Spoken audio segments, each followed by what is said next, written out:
President asaze tambuzawo bigere naye rengera namunju w'omuntu.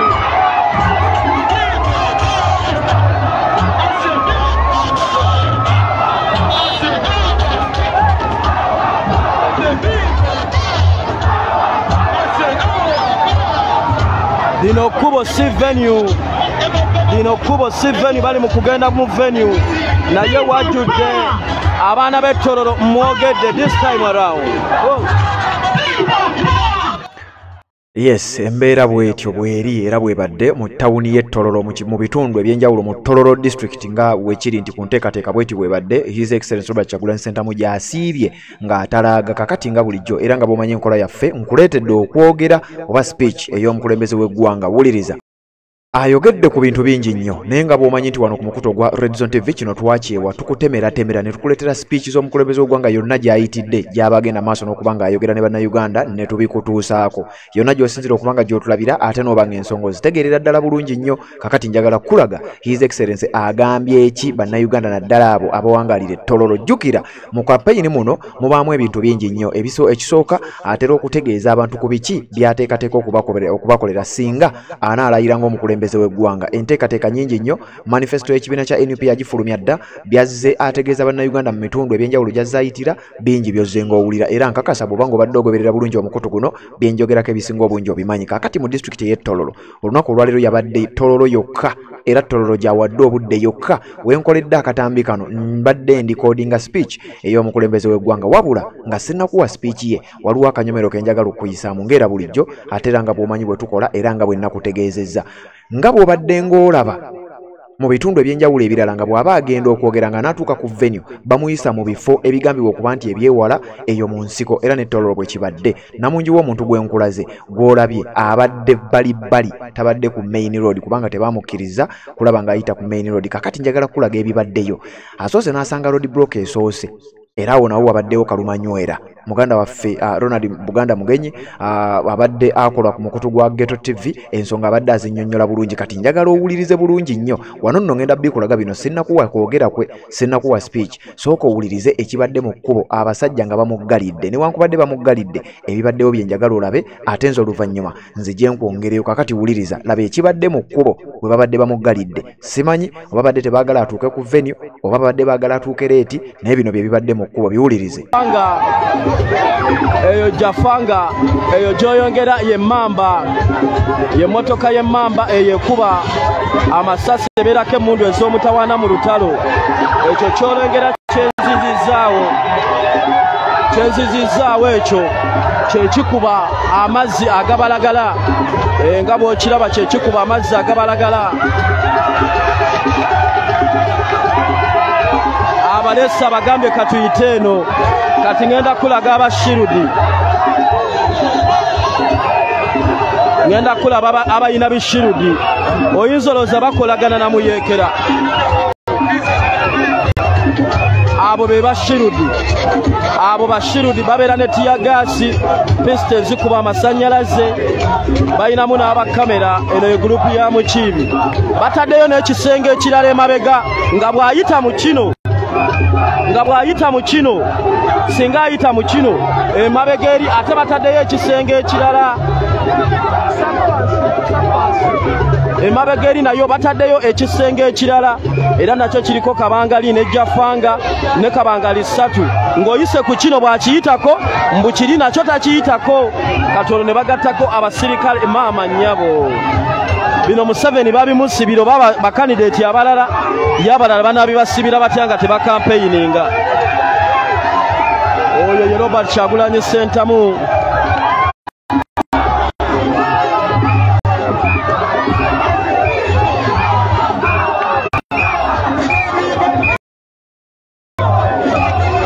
Just tayagadde kuyitawo naye ng'ekyo ekisenge abadde akiyitamu. Ebisenge bibiri bye basibye baakati akasajja akatono kano girekewo omukwano bambi ye naye n'agikubako. Yes, embeera bwetyo bwebadde mu kkubo gye bamuyisizza etali main road bamuteereddeyo emisanvu nga bw'olaba ebimotoka ebyo by'olaba awo birina buli kimu omulimu gwe kikola naye bikkakkanya bujagalalo ebimu biri mu mazzi gasiibwa ebimu bijjuddemu basajja abakkakkanya obujagalalo ojjukira poliisi eyo evunaanyizibwa ku ebyo emanyiddwa nga FFU oba Field Force Unit abamu bagiyitanga fanya fujo wonye kakati poliisi eyo ekkakkanya bujagalalo wabula abasajja bamuggalidde wabula ye tafuddeeyo n'abagamba yonna gye batuyisa leka batuyiseyo naye jjukira olunaku olwajja alina ke yabakoze baamuggalidde ne baagala okumuyisa mu nsiko ne baggadde ate ensiko obukubo obutono ate ne baagala ayite ku main oba oliawo obukubo amakubo gabadde mabi nnyo n'abagamba nti bulijjo gye mumpisa kakati gye njagala okuyita olunaku olwaleero kibadde kirala bwe bamuggalidde nga bataddewo ze mamba ne bateekawo emmotoka zonna ezifuuyira tiya gaasi ezikola pepa spray ezijjuddemu abasajja abawanvu n'abampi agambye tetujja kkayana na bano leka tuyite gye batuyisa already nayo tulina kye twagala okuba nga tulabayo tulina message gye twagala okuba nga tutuusaayo kakati bwe bitwe bibadde kati wuliriza byayogedde bwatuuse ku venue kubanga nkugambye ekisinga obukulu kye nkuleetedde byebyo byayogedde byategeezezza bannayuganda ababadde ku venue bitundu by'e Tororo kakati wuliriza jjukira Tororo eno waliwo n'ebyobugagga ebiva sayidi eyo kakati omusuubira okubanga byayogedde byekuusa ku ebyo era ebiva sayidi eyo gavumenti ebakoze etya ebintu ebikutte etya byonna abyogeddeko njagala owulirize bulungi nnyo kigambo ku kigambo nakugambye bwe nkuleetera speech ey'omukulembeze w'eggwanga mba njagala ogiwa obudde osobole okutegeera biki byayogedde ne bannayuganda abawangalira sayidi eyo gy'aba agenze wuliriza.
Ladies and gentlemen, I know just like Kampala, Tororo is made of many tribes. So you will allow me today, I'll speak different languages. I will speak some English, Mwenda Kwogera Luganda, and I go chat a little bit of Patwa, you see me? Banange sanyuse nnyo okubalaba olwaleero muli bakabi nnyo njagala kwebaza abaana babadde wano ne bakuba omuziki mbalabye nga waliwo nono Brown ageze nakuba omuziki ne ngamba esitole ki njagala n'okwebaza Jay-Z. Thank you for being talented but seeing your calling of leadership. Fela Kuti told us that music in this generation is not only for entertainment, it is for edutainment and revolution. Big up on yourself, brother. You don't know, respect, right? People power! Our power! Echirala! Abana betololo muli bakabi. The presidential candidate. Naina Gambia Mr. Yamakama yesterday. Nemugamba gamba abo bachalibwa ba polisi balekerawo okugala bwekkubo kubanga nina right mwe mutomera naye nogenda nekola kampeyini kati tusanze bakadde b'ekkubo ne tuyitawo ne tubimba people power, our power. Yes, we told you this is a protest vote. And we not come here for joke. We not come here for play. We come here for freedom. ndowooza tetugenda kukkiriza muntu yenna kuyimirira mu kkubo lyaffe bwe tubanga tetulina musango gwe tukoze bw'obanga tolina tteeka lyomenye ng'ono talina tteeka lyemu lyamenye napakajja nammwe mulina okwenyumiriza mu nsi yammwe. What is that magic? Alright, kakati ekisooka mikwano gyange obudde tulina butono naye njagala mumpulirizeeko. I have seen you so many times. Malabye ebiseera bingi nze nkimanyi nti mumanyi. I know you know me. Najua munanijua. Era mumanyi bulungi I am one of you. We are in the same generation. We have the same pain. We have the same dreams. And I know that we are moving together. Naye kindese wano njagala kwogera ku Uganda empya. Bwe mbadde nzija nga nzija bagaddewo oluguudo ne ngamba ize ne mpita kwolwo oluguudo lwe bayita Nagongera Road. Man, oh man. Kakati, after seeing Nagongera Road and all the roads here, ne tutuuka ne mu kibuga ne mu site yennyini Tororo. Ne banemesa okuyita ku main road ne pita just a few meters outside the city. Banange nga wafaanana bubi. Bwe mbadde nzija bambulidde ebintu bingi ebibaluma. Bangambye obwavu buli wano, poverty. I know when I nkula, when I was growing up, eno Tororo mwalinga mulima cotton era nga mufuna sente. Naye kubanga Museveni ayagala kufuga baavu. Museveni mastered Machiavellian politics. And Machiavellian politics is when the ruler makes sure that the people he or she rules over are poor. Because poor people have no right. Poor people will not demand for rights. Poor people will only want food and sleep. Chobolaba. Bakolachi, ba making sure babavuaza. Nebajawo cotton. For 40 years, you are becoming poor. For 40 years, you are becoming poorer. I want to tell you, my brothers and sisters, that we know that and we are going to change that and we are going to flourish once again in our cotton production. Since the days of colonialism, colonialism, independence, you were great producers of cotton. It does not happen anymore. That is going to change, brothers and sisters. One other thing I want to talk about is your education. Mchimanyi, I want to have some order right there. Yo, make sure say everybody alright. Make sure say everybody irate. Kati njagala kibagambe kino. Abamu kumwe mwina abaana, abamu babebi bamwe balina okubeera mu ssomero. Naye for 1 month omwezi mulamba oguyise abaana tebasoma. The children are not going to school for 1 full month. Why? Because the teachers are not paid. Abasomesa tebabasasula, kati abasomesa bekalakasiza. Abasomesa bwe bekalakasa, sente Museveni zalina okusasula abasomesa abaana, azisasulamu abayimbi, bamuyimbire tubonga naawe. I am aware. Abana bangi nnyo ze najjanga wano nga nkuba emiziki. When I look in the audience, many of you are my friends. We know each other. Twalinga tu performinga wano. Obanga tulina tuli ku Queen's Palace wano Malaba. Obanga tuli wano wenyini. Naye, I know nti boda yamwe clearance bagijako right babitwala nakawa. Kitegeza abana bano temukyafuna mirimu. Masubize bigenda kukyuka when I am president of this country. I am aware obutabera na mirimu obuli wano. We are aware of that. Manyi bulungi nnyo ebyenzijanjaba byammwe n'ebirala ebisingawo. But most importantly, brothers and sisters, leero size kubagamba ku bizibu bye mulina. Manyi mulina ebizibu bingi nnyo. For 40 years babafugira ku mudumu gwa mundu. For 40 years they have been brainwashing you. Listen to me, brothers and sisters. Boba, if you are 40 years and above, if you are above 40 years, let me see your hand. Above 40 years. Look, temuwera na 10%. Chitegeza more than 90%. Abantu abali wano temulabangako ku president mulala. Temulabangako ku president mulala.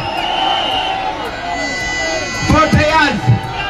40 years Nagongera road olaba bwefanana. It is not only in Nagongera, it is all over the country. Ngabo olaba Nagongera road, engodo ze Masaka bweziri, engodo ze Busonga bweziri, engodo za Choli bweziri, engodo za West Nile bweziri. Njagala okubabulira mikwano gyange, nzize wano okubakubira torch mu Uganda empya. I have come here to give you a picture of a new Uganda. Now I want you to ask me, what does the new Uganda look like? Njagala mumbuze Uganda empya efaanana etya? Kati nsirika ngutwaleko mu Uganda empya. Kambabulire mikwano gyange. Mu Uganda empya, when I am president, tugenda kukola enguudo zino zonna. Uganda road network, emitwalo around emitwalo 3 ez'enguudo. Naye njagala babulira, 40 years ago Museveni we yawamba Uganda, twalina only 3% enguudo nga zikoleddwa. Katulina only 13% after 40 years. Kitegeeza ti bwe tuba twagala enguudo za Uganda zonna bazikole, we need 400 years. Emyaka 1,400. Emyaka 400 years. Myaka 1,400. Njagala okubawa essuubi. 1,400. Aha, yabiga mpola mpola. 400. Myaka 400. 1,010. Ewere yambulidde ekikyamo. Anyway, on a serious note, we actually are going to fix those roads. Buli mwaka, batubako 10 trillion shillings of our money. Every year, Uganda loses 10 trillion shillings in corruption. Kitegeza checho. I want you to pay attention.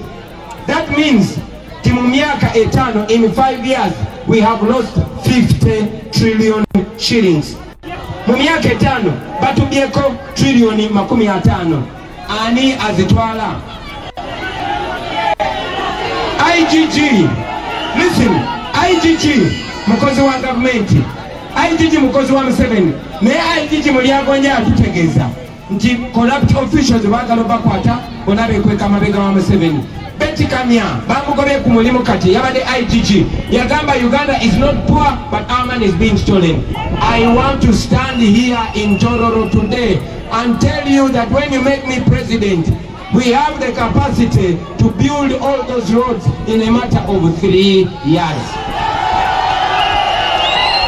Nchindamu bwe mufula president wamwe ezo sente nga tebakyaziba, tugenda kukozesa sente ezo tuzimbe enguudo zaffe zonna mu Uganda mu myaka 3. Mwe abali wano mumanyi, I don't play when it comes to corruption. I don't play when it comes to taxpayers' money. Abo bonna abapa sente zaffe tugenda kubakwata, sente zaffe zikole enguudo, balansi asigalawo agenda kukola amalwaliro. Temwina Referral Hospital wano after 40 years. 40 years. None of you has ever seen a new president. Temulabangako president mulala. Naye mubadenga mulonda. You have been going to the polls, you vote. The same old man comes back. The man is now more than 85 years. He keeps coming back. I want us to join hands and we send the old dictator back home to sleep.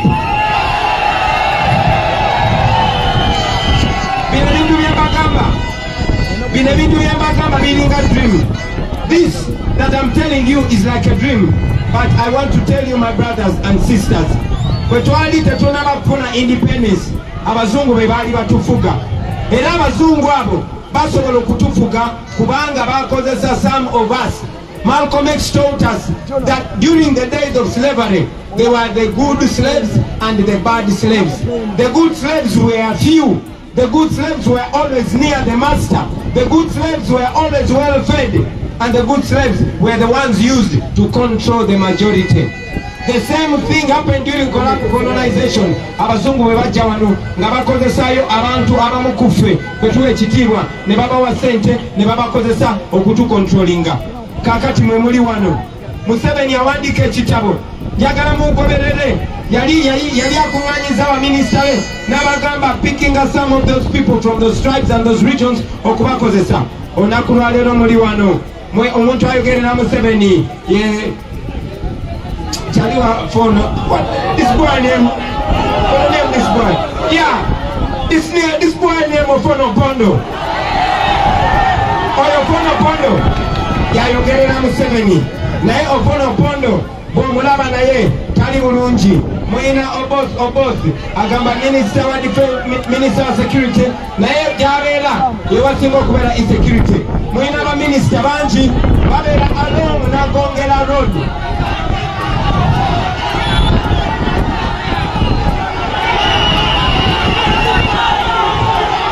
Listen to me.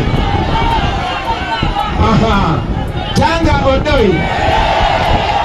Ani Anakona police and all of them. Now let me tell you this. The people of Tororo, the young people of Tororo, I want you in this election in Njagala Musalewo. Do you want champagne for Tanga Odoi or you want clean water for everybody? I want the people of Tororo in this election to decide. Njagala mweno election Musalewo. Mwagala abana ba Fox Odoi bagende basomere Kampala oba mwagala basomere Kabulewo bagende basomesa balungi abana ba buli muntu basomere. Now all that is what you want to build in a new Uganda. In this new Uganda, everybody is going to be free. It does not matter your tribe. It does not matter your religion. It does not matter whether you're man or woman. Mu Uganda empya buli omu agenda kubeera iko. Mu Uganda empya buli omu ajja kufuna omulimu nga kisinziira ku by'osomye na bw'oba oyagala kola batayagala kola. N'olunaku lwa leero emirimu mu gavumenti, it depends on your tribe and it depends on who is recommending you. Ekyo tekigenda kubeerawo mu Uganda empya. In a new Uganda, you are going to once again see free university education. In a new Uganda, from nursery to primary, abana bagenda kubeera basomera bwerere ate nga balya emmere n'obuugi ku ssomero. In a new Uganda, the teachers, abasomesa n'abasawo bagenda kubeera nga basasulwa bulungi and on time.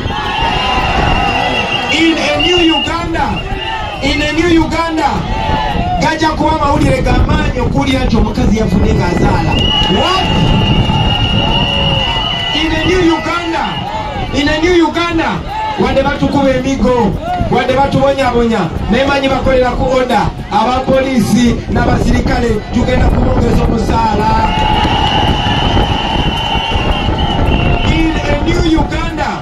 In a new Uganda, we are going to create jobs. We are going to create 10 million jobs.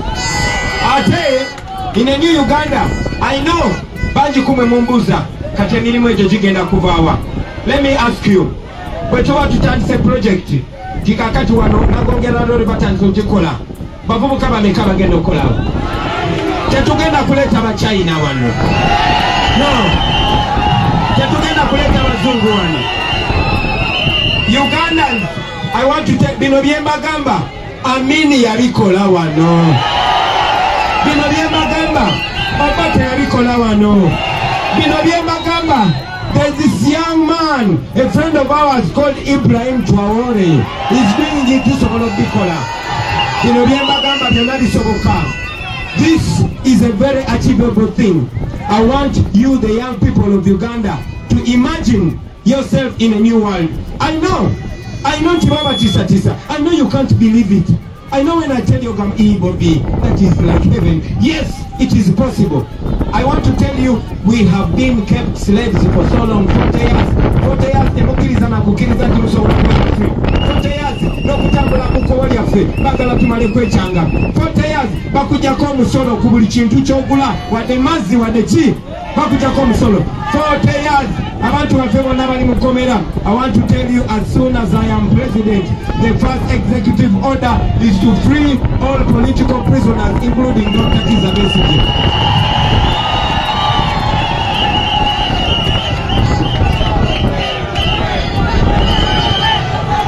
In a new Uganda, yes, Dr. Kizza Besigye, Alex Waiso Mufumbiro, Eddie Mutwe, Bobby Yanga, Bobby Giant, what were political prisoners, they will walk free. But not only that, never again will somebody be arrested and imprisoned because of their political choice. In a new Uganda, you will never see a president for more than 2 terms. Talking about a president,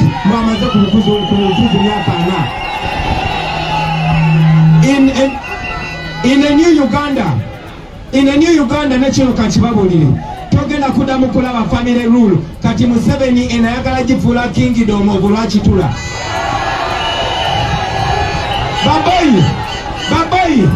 Babai, katika mbabulile. In a new Uganda, you are going to feel like you own the country, because we the leaders will be servants and the voters, the citizens, will be the boss. In a new Uganda, tola baba MP bagala kola chi, baba MP bagena parliament. Yes, manyi wali omusala mulungi nnyo. I have bad news for you, Madam MP, and all of you. We are going to reduce the salary of the MPs.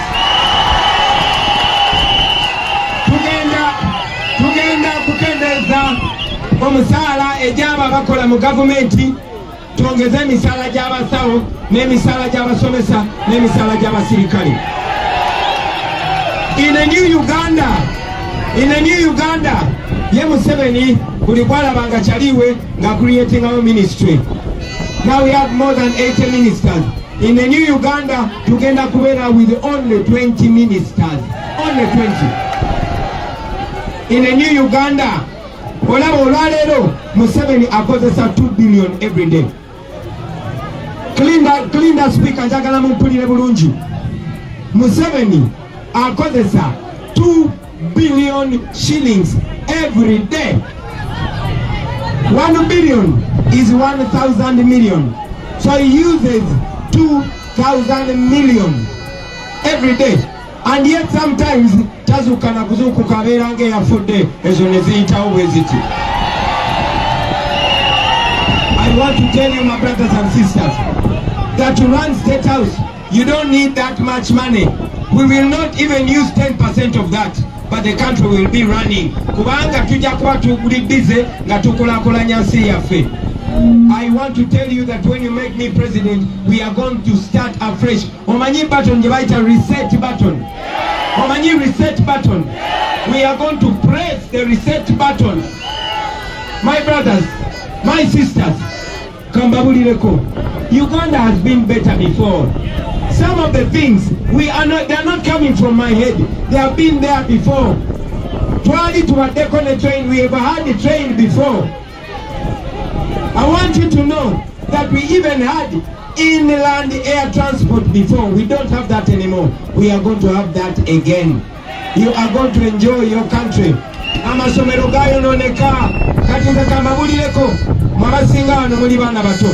Neze nyina bakyali banga ba generation yange basomeranga eno, abamu basomeranga Toro College, abalala basomeranga Manjasi, waliwo kyali wange bamuyita Faxi, muyiseko wali ne mukubira jambo, bonna balinga beno n'amasomero gayonooneka. We are going to bring back quality education.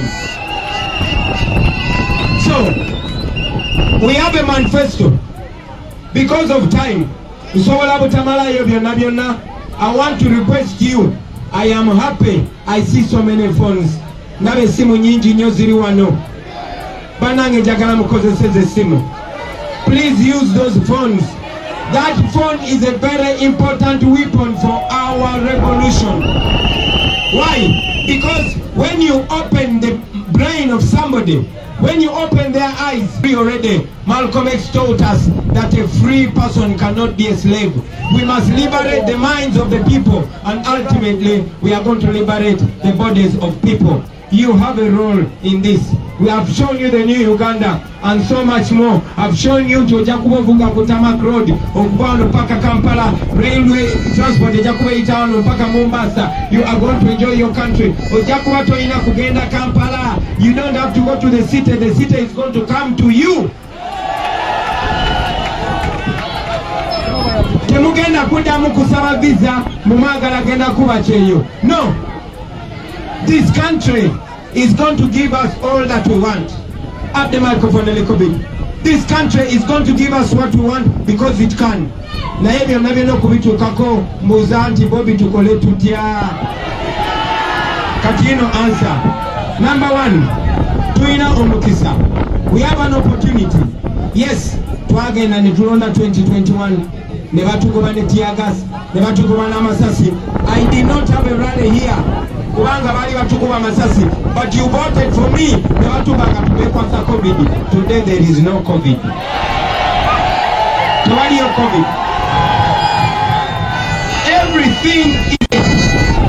Everything is on our side. Mwana bienga tuingira wano tororo. Tewali gwe tuwade t-shirt ya NUP. Tewali gwe tuwade transport.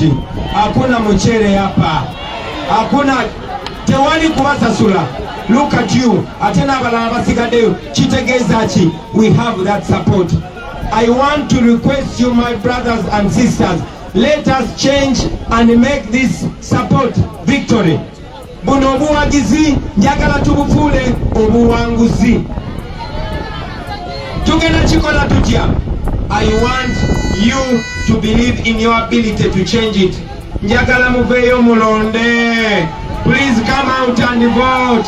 Please don't get tired. Don't give up on yourself. Don't give up on the possibility. I know for so many years Museveni tayagala mulonde.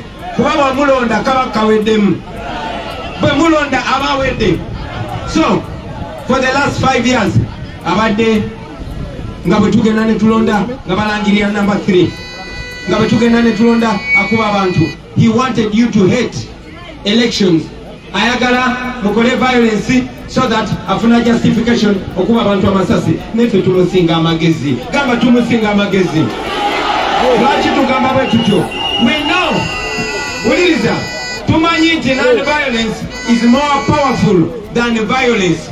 Tumanyi nti Museveni amanyike gali mu mundu naye bwe tujja wano mu bantu talinawo tobola baleta baana ba primary school ne babateekawo ne basasula abayimbi sente ze balina okusasula abasomesa ne babaleeta babayimbiremu. Ze mmanyi okuba omuziki naye sigenda bakubira muziki leero. Lwaki? Njagala okubawa ekisinga. Bakyali bange njagala mumanye ti bwe mukuŋŋaana tusobola okikyusa. So mbasaba mukole bwe mutyo. And listen to this now. Please, every one of you njagala abeere agent. I want this Bobi Wine spirit to go inside every one of you. I want everyone to become Bobi Wine. I want everyone to become enlightened. I want to open your eyes. Go. Genda ogulewo amaso. Open the eyes of your parents. Open the eyes of your brother and sister. Open the eyes of your girlfriend or your wife, your boyfriend or your husband. Open the eyes of all those friends of yours. I want all of you to understand. I don't want you to support Bobi Wine. I want you to support the idea that Bobi Wine is representing. Ogenda kulonda NUP. Ogenda kulonda Bobi Wine. Ogenda kulonda the dream, the idea, the new Uganda, the opportunity, the chance, the possibility. So mbasaba mwena mugambe bakyali bamwe baveeyo balonde. Baveeyo balonde. Lwaki mbagamba mulonde? And listen to this, brothers. This could be the last opportunity for us to vote. Nziramu, this atenchi bagambira wano tororo. guno guyinza okubeera omulundi ogusembayo okulonda president mu Uganda. For you, mwakiwulirako ti Museveni yali ayagala kukozesa abaminisita be ne ba MPs nga baagala kujjawo okulonda president bamulondere mu parliamenti. Temwakiwulirako? Naye kakati ssaawa zino tulina opportunity okugoba Museveni ne Kasasiro yenna. I want to request you, my brothers and sisters, to believe in the possibility of starting afresh. We can start afresh. Uganda is the youngest country in the world. Did you hear that? Uganda yensi esingamu abantu abato mu nsi yonna. We have lost 40 years. Njagala tubenene dream in the next 5 years. From 2026 to 2031, we can make a difference. We can start it. Once upon a time, when abazungu bali batufuga, na ye young men and young women like you, they faced the white people and they fought for independence. This is our 1962. This is our challenge. The future will ask us. All of you, your children will ask you that in 2026 there was an opportunity. Did you use it? We have the opportunity to make our children and our grandchildren proud. We have the opportunity to be great. We have the opportunity to be the generation that saved Uganda. This thing I'm telling you is happening. Abana barikola yona yona, abana barikola Burkina Faso, abana barikoze Madagascar, abana barikoze Cameroon. Baboy tubikole.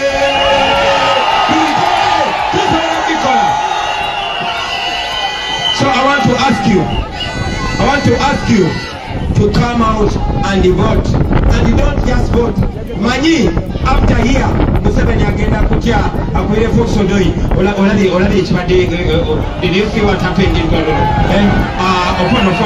Did you see what happened in Tororo? Bonaba minister agenda bakubira. Era ba minister bagenda kujja Jemuli. Bagenda kujja mu ghetto zamwe. Babaletere obusente. Babatise tise. Busente mubulye. Naye akalulu akuna.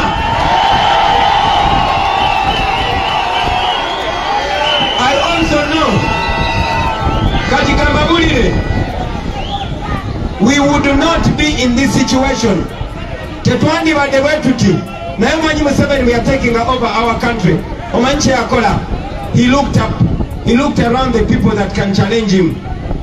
Abamu yabatta, abalala n'abasiba, abalala n'abagula. So, all the people that would have spoken for you, they don't speak for you because of money. Ababasajja bonaba oboso nali nabo mu parliament. Bwe mmamuli eno akugamba you see what I see all these things, but my brother, there's no future, there's no hope. Bote bekkiririzaamu kubanga batya. Kati ensi yali yapowa Katonda n'agenda mu ghetto n'ajjayo mu baana. Songa. Kati sawa zino they are in trouble. Museveni is in trouble. Mumanyi lwaki? Abafudde bavu, abafudde yala, neta you cannot stop time. Bob Marley agamba,